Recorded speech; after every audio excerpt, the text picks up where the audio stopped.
Hello,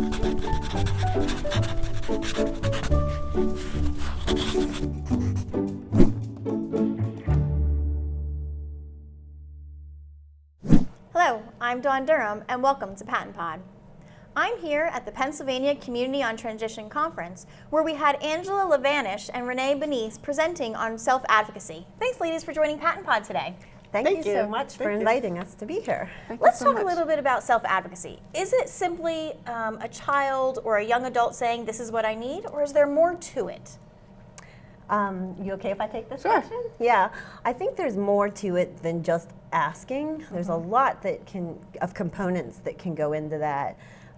It's speaking up about what's important to you, also learning and understanding your rights. It's improving those communication skills, learning more about communicating. It's learning how to advocate, whether it's your school, it's your job, in the community, your post-secondary school. It also includes a level of responsibility too, so it's important to know if you're doing something wrong, there's consequences. If you're doing something against the law, obviously there's going to be consequences. So there's a level of responsibility that goes along with that. It also includes finding those people that you can trust to help, that can help you understand how those things can affect your life. Yep. And when we think about self-advocacy, what are the benefits of advocating for yourself? What are the benefits of communicating what you need or where you're going or questions you may have, and the empowerment that gives someone? What are the benefits of that? You get your voice heard. That in itself, Yes. right? Yeah. And your vision for your everyday life. Yeah, absolutely. Okay. And living the life that you want to live, and making sure that other people aren't making those decisions for you, that you can make your own decisions about the things that you want to do in your life. So when you think about the path that you want to put yourself on, is how do I get to that path, and how do I ensure I'm on that path and doing well? Yes. And I understand how to communicate to others. This is the path I have chosen, and this is what I need or have found success with in the past. Self-advocacy really allows for that to happen. Yes. Absolutely. When we think about self-advocacy, especially for our young adults, how do we build their capacity to advocate for themselves? I think we always say in our organization, knowledge is power, right? Speaking up. Yeah, speaking up for yourself, finding those people, finding those resources out there. People like our organization, Self-Advocacy United, is one. Connecting with other self-advocates out there and other people that have knowledge of that. It also,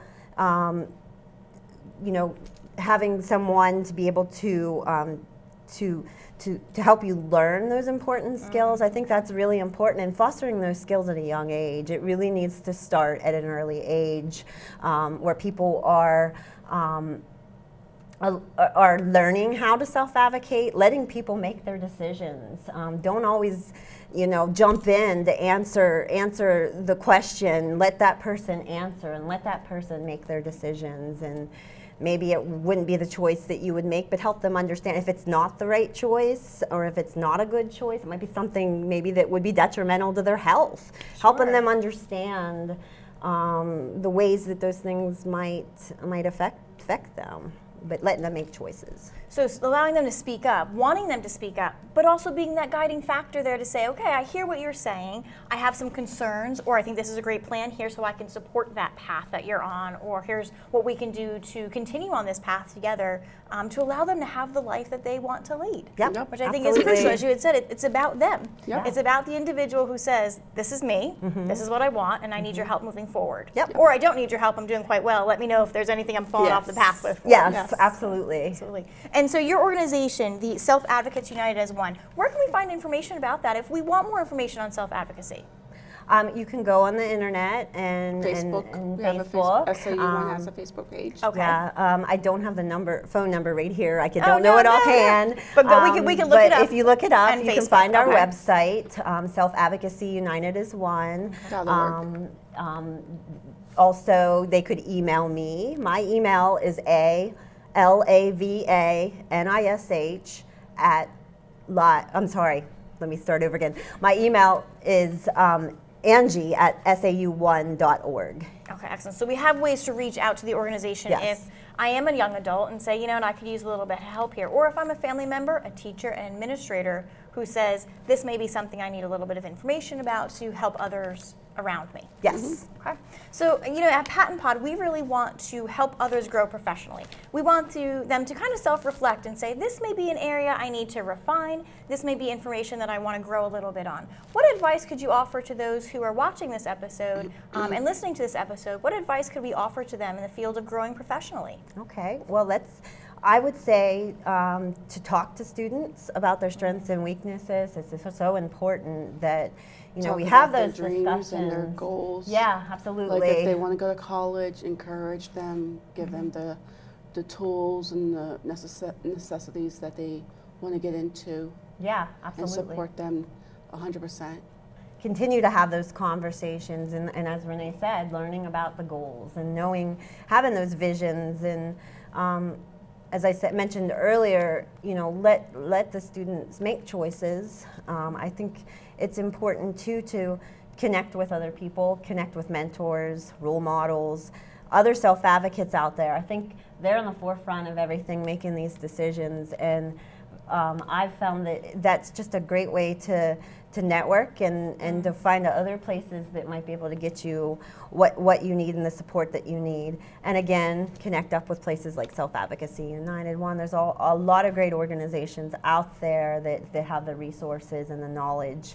And then when a problem comes up, give this, again, I said this already and I'm going to keep saying it, just give the student a chance to solve the problem without stepping in right away.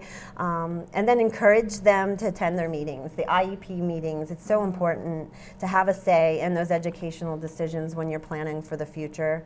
And then consider having self-advocacy as a goal on the IEP. I think that's really important too. So when you're planning, you're thinking about that. That's a good thing to do.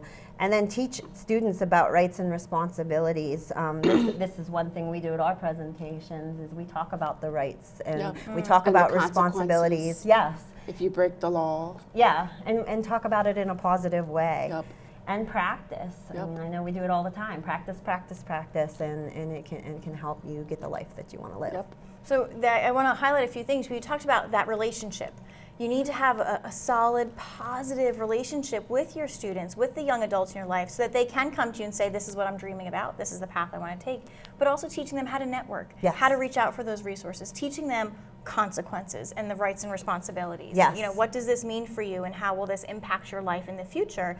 Having that time and that ability to educate them while supporting them and listening to the young adults certainly has an impact. Yes. So I appreciate that advice, because I think that's good advice for our young adults, great advice for our teachers, for our administrators, for our families, and for those who are making decisions about education. So I think that's really crucial. So I thank you so much for that and your insights. I appreciate it. Thanks. Thank you again for stopping by PaTTANpod. We appreciate you taking your time to do that. Thank you. Thanks. Thank you to all of you in the field. You inspire educational growth in your students every day. A special thank you to John Ragsdale for producing this podcast. We'll see you next time on PaTTANpod.